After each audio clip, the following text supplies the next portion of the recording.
श्री गणेशाय हुँ। नमः। श्री सीतारामाभ्यां नमः। श्री हनुमते नमः। श्री उमापते नमः। श्री गुरुवे नमः। सब संतन की जय जय। जय जय सीताराम। राधे श्याम।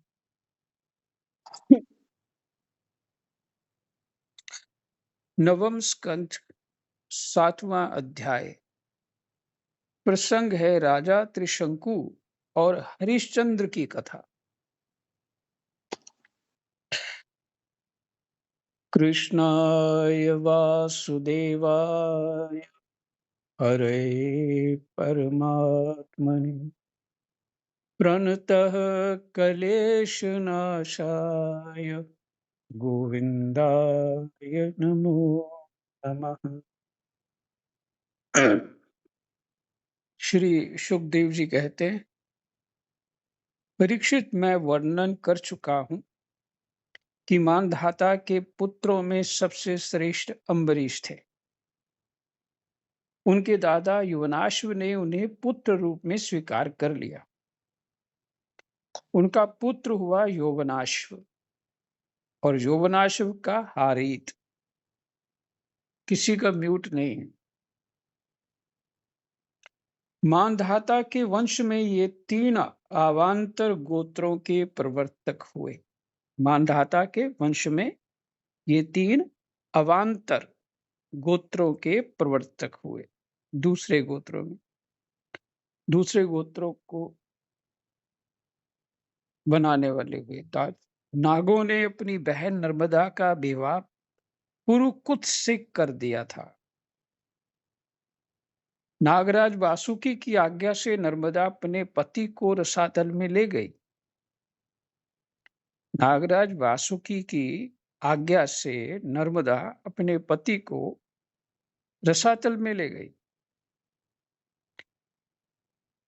और नागों ने अपनी बहन नर्मदा का विवाह पुरुकुत्स से कर दिया था।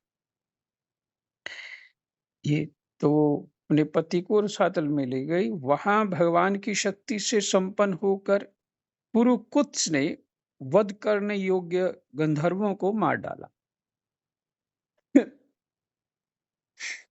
बस जो हमारा ये माया का खेल है ना, जो पूरे यूनिवर्स के यूनिवर्स, अनंत यूनिवर्स हैं और हमारी पृथ्वी है। एक यूनिवर्स में कई पृथ्वियां, कई सूर्य।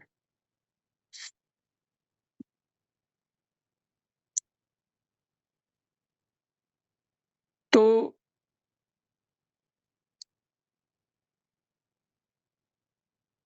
वैज्ञानिकों ने ढूंढा है कि कहीं कहीं गैलेक्सी में 12-12, 13-13 और भी ज्यादा सूर्य हैं। बताइए। और किसी एक गैलेक्सी में हम लोग इस तरह से रहते हैं, और जिसका कोई हम्म, अपने आप को क्या समझते हैं हम, बड़ा इज्जतमान वाला, बड़ा हम मर जाएंगे या तो पता नहीं क्या हो जाएगा, ब्रह्मांड फटने वाला। तो अपने आप को महत्व दे करके इस तरह से।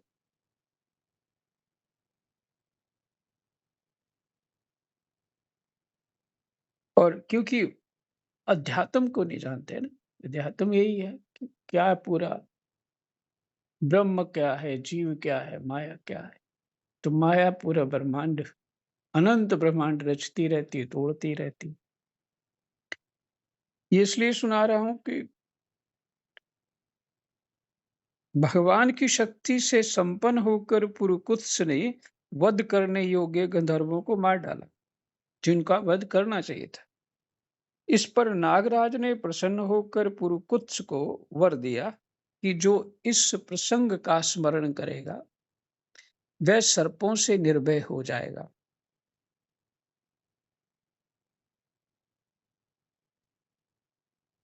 इस प्रसंग का जो स्मरण करेगा कि पुरुकुत्स ने वध करने योग्य गंधर्वों को मार डाला। उनको कोई श्लोक है, इस कुछ पाठ-वाठ करके उनके और फिर वो शक्ति प्राप्त कर लेते हैं, मंत्र झाड़ने की इत्यादि-इत्यादि, और वनों में भी रहते हैं। मैंने एक वैद्य से सुना कि आदिवासी लोग जो है, कुछ साधारण सी जड़ी है, पैर में बाँध लेते हैं, तो उनको साँप नहीं काटता, बिच्छू नहीं काटता।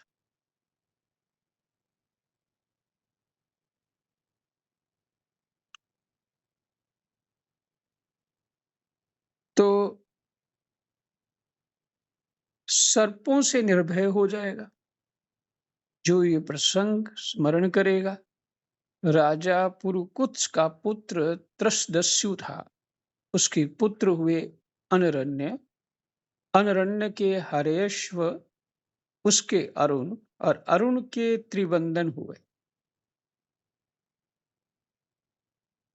त्रिबंधन के पुत्र सत्यव्रत हुए। यही सत्यव्रत त्रिशंकु के नाम से विख्यात हुए।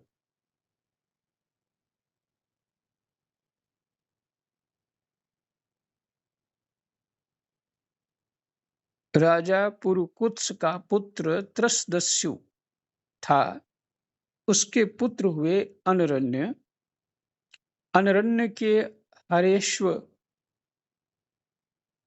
उसके अरुण, और अरुण के त्रिवंधन हुए। त्रिवंधन के पुत्र सत्यव्रत हुए।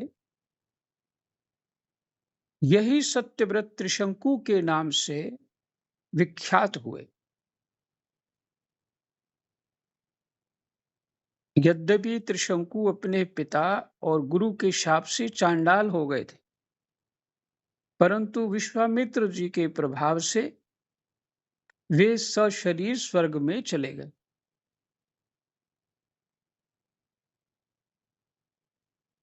अपने पिता और गुरु के शाप से चांडाल हो गए थे। चांडाल होना क्या है कि उसका आचरण बिगड़ जाना है। बस अब उसको नर्क भेजने की आवश्यकता नहीं। जिसकी बुद्धि बिगड़ गई, वो नर्क में ही है। उसका आचरण बिगड़ जाएगा, उसके व्यवहार वो जलता ही रहेगा। चिंतन उसका दुष्ट प्रवृत्तियों में घूमता रहेगा। जिसे मैंने कल कहा सब पाठ में, कि हमारे कान जो हैं वो तीर्थ माने गए हैं। जिससे पहले हम कोई ऐसी बात सुन लेते तो राम राम बोल के बुजुर्ग लोग या महात्मा लोग तो अभी भी कान को हाथ हाथ लगाते राम राम, कि इसका दोष हमको सुनने का दोष ना लगे।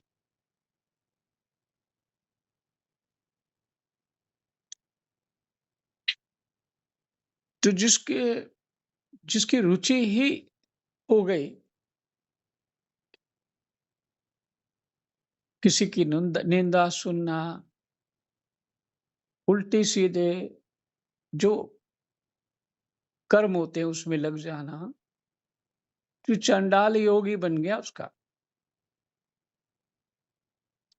और पिता और गुरु के श्राप से चंडाल हो गए थे, परंतु विश्वामित्र जी के प्रभाव से सशरीर स्वर्ग में चले गए।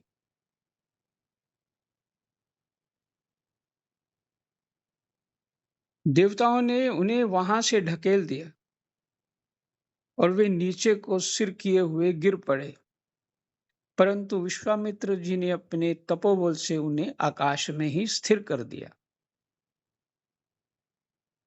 वे अब भी आकाश में लटके हुए दिखते। त्रिशंकु के पुत्र थे हरिश्चंद्र। उनके लिए विश्वामित्र और वशिष्ठ एक दूसरे को शाप देकर पक्षी हो गए।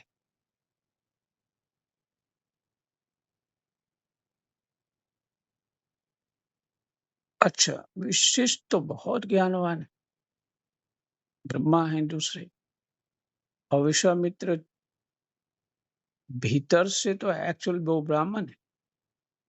फिर वो क्षत्रिय घर में जन्म लेना पड़ा, ऐसा प्रसंग है। वो यज्ञ के पानी पी लिया था, जैसे मानधाता ने पी लिया। वो उसी तरह माता और पुत्री का वो यज्ञ करा रहे थे ब्राह्मण लोग। तो पुत्री ब्राह्मणी है और माता जो है शायद क्षत्रिय है, कुछ इस तरह का है। तो उनकी शादी का कुछ इस तरह से ऋषि को दे रही। तो उसको जो संतान देने के लिए ऋषि लोग ये मंत्र, किसको यहाँ ब्राह्मण संस्कारों वाली संतान उत्पन्न हो और इसके यहाँ क्षत्रिय वाली।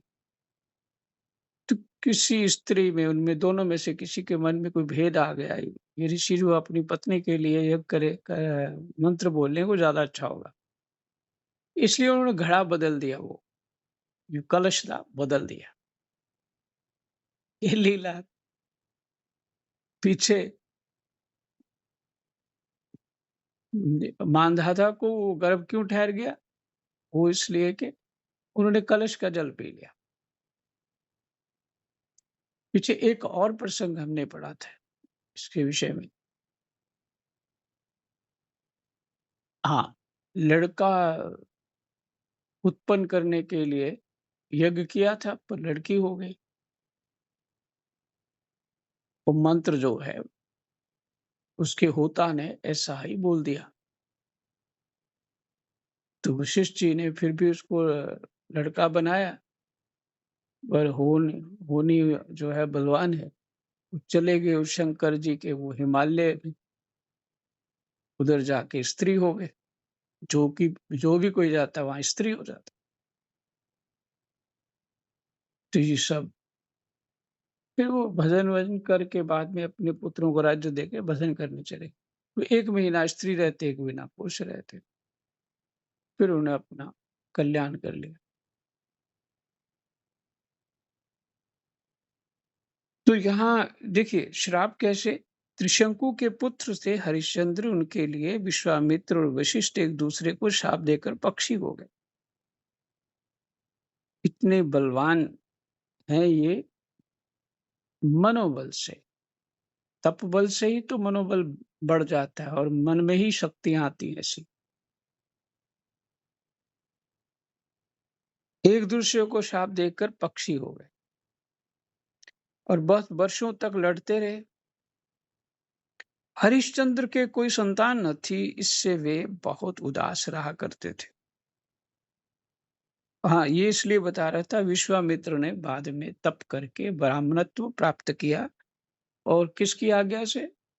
वशिष्ठ की आज्ञा से। क्योंकि ब्रह्मा ने कहा जब तक वशिष्ठ नहीं मानेंगे तब तक तुम ब्राह्मण नहीं हो सकते। फिर उसकी आगे थोड़ी और कथा है, वो इस समय यहाँ कहने की कोई आवश्यकता नहीं है कि प्रसंग कुछ और चल रहा है। हरिश्चंद्र के कोई संतान न थी, इससे वे बहुत उदास रहा करते थे। नारद के उपदेश से वे वरुण देवता की शरण में गए और उन्होंने प्रार्थना की, प्रभु मुझे पुत्र प्राप्त हो।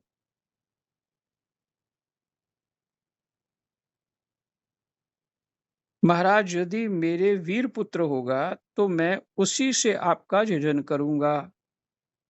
वरुण ने कहा ठीक है। तब वरुण की कृपा से हरिश्चंद्र के रोहित नाम का पुत्र हुआ। पुत्र होते ही वरुण ने आकर कहा, हरिश्चंद्र तुम्हें पुत्र प्राप्त हो गया, अब इसके द्वारा मेरा यज्ञ करो।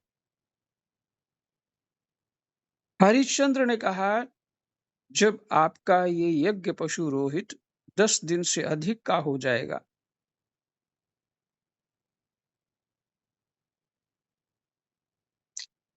तब तब यज्ञ के योग्य होगा।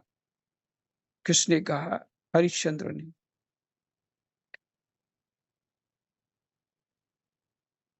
10 दिन बीतने पर वरुण ने आकर फिर कहा, अब मेरा यज्ञ करो। हरिश्चंद्र ने कहा, जब आपके यज्ञ पशु के मुंह में दांत निकल आएंगे तब वह यज्ञ के योग्य होगा। दांत उगाने पर वरुण ने कहा, अब इसके दांत निकल आए, मेरा यज्ञ करो। हरिश्चंद्र ने कहा, जब इसके दूध के दांत गिर जाएं, तब ये यज्ञ के योग्य होगा। दूध के दांत गिर जाने पर वरुण ने कहा, अब इस यज्ञ पशु के दांत गिर गए, मेरा यज्ञ करो। हरिश्चंद्र ने कहा, जब इसके दोबारा दांत आ जाएंगे, तब ये पशु यज्ञ के योग्य होगा। दांतों के फिर उगाने पर वरुण ने कहा, अब मेरा यज्ञ करो। हरिश्चंद्र ने कहा, वरुण जी महाराज, क्षत्रिय पशु तब यज्ञ के योग्य होता है जब वह कवच धारण करने लगे। परीक्षित, इस प्रकार राजा हरिश्चंद्र पुत्र के प्रेम से हीला हवाला करके समय टालते रहे। इसका कारण ये था कि पुत्र स्नेह की फांसी ने उनके हृदय को जकड़ लिया था।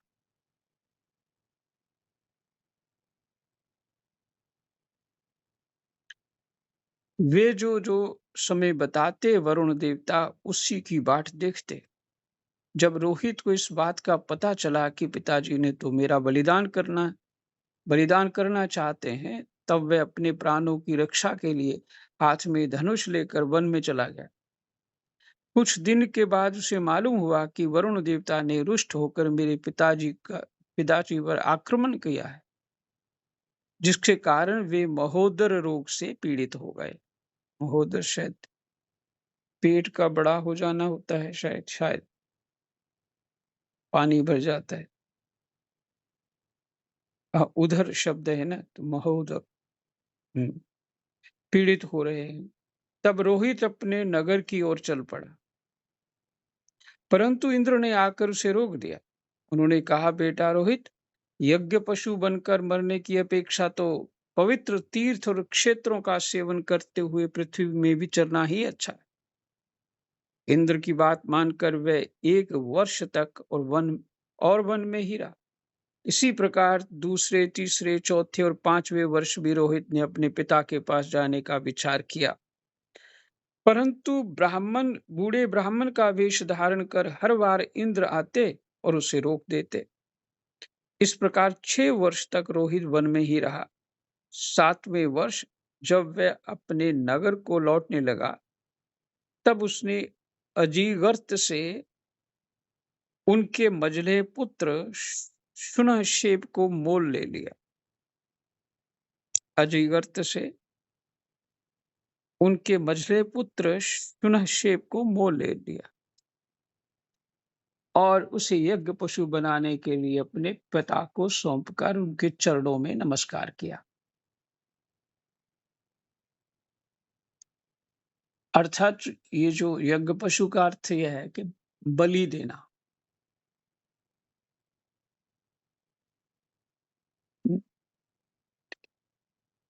और पहले संकल्प किया हम बलि देंगे। जैसे अक्सर लोग देवी के मंदिर में जाते हैं या ऐसी जगहों पे जाते हैं, मेरा काम हो जाए तो मैं बकरे को कटवा दूंगा या कटवा दूंगी, तेरे को चढ़ा दूंगी।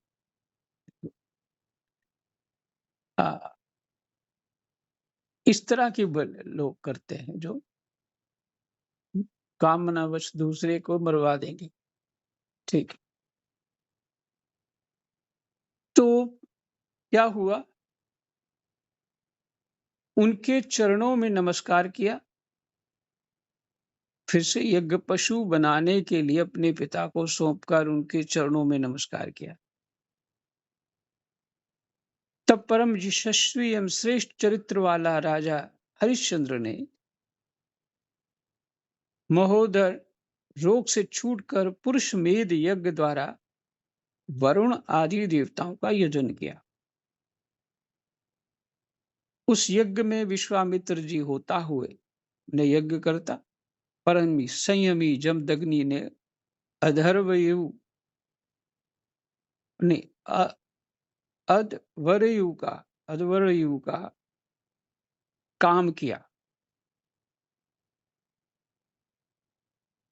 जो ये जो यज्ञ वगैरह करते हैं उसी में जो अलग अलग जो मंत्र बोलते हैं उनका क्या नाम है, जो हवन में आहुति करते हैं और इस तरह से ब्राह्मण बहुत सारे अलग-अलग नाम से यज्ञ यज्ञ का स्वरूप ही माना जाता है उन सबको, तो ब्राह्मण होते हैं। वशिष्ठ जी ब्रह्मा बने और अयास्य मुनि सामगान करने वाले उद्गाता बने। देखिए यहाँ बोल दिया सामगान जो करता है उस यज्ञ में मंत्र को गाते हुए बोलता है वो उद्गाता हो गए। उस समय इंद्र ने प्रसन्न होकर हरिश्चंद्र को एक सोने का रथ दिया था।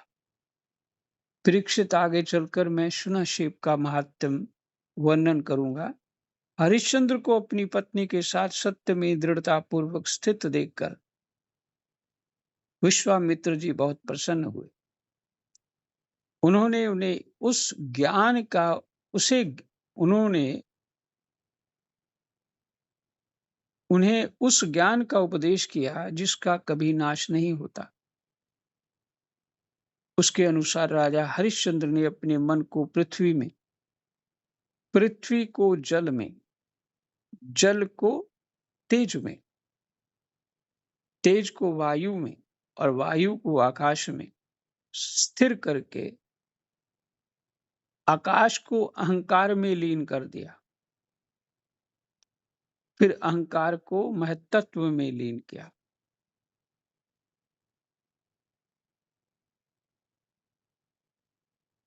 अहंकार को महत्त्व में लीन करके उसमें ज्ञान कला का ध्यान किया और उससे अज्ञान को भस्म कर दिया। तो हो ही जाएगा। जब ज्ञान कला का ध्यान होगा तो अज्ञान भस्म हो जाएगा। इसके बाद निर्वाण सुख की अनुभूति से उस ज्ञान कला का भी परित्याग कर दिया और समस्त बंधनों से मुक्त होकर वे अपने उस स्वरूप में स्थित हो गए जो ना तो किसी प्रकार बदलाया जा सकता है और ना उसके संबंध में किसी प्रकार का अनुमान ही किया जा सकता है, क्योंकि वो तो भगवान का स्वरूप है, उसी में स्थित हो गए। इसलिए भगवान के बारे में तो कुछ बताया नहीं जा सकता कि वो कैसे।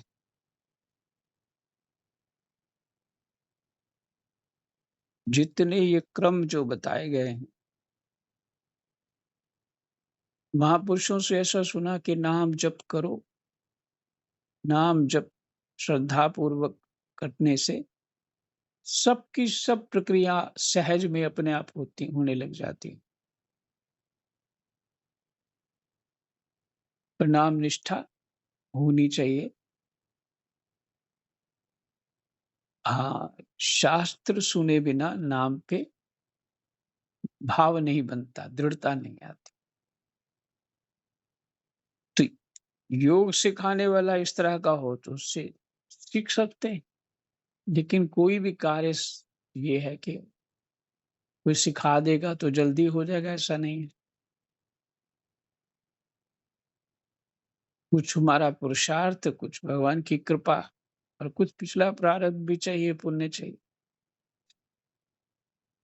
तो यही विश्राम हो गया आपका 7वां अध्याय। कृष्णाय वासुदेवा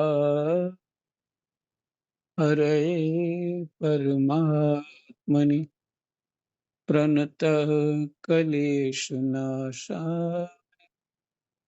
गोविन्दाय गोविन्दाय जय जय सीताराम राधे श्याम।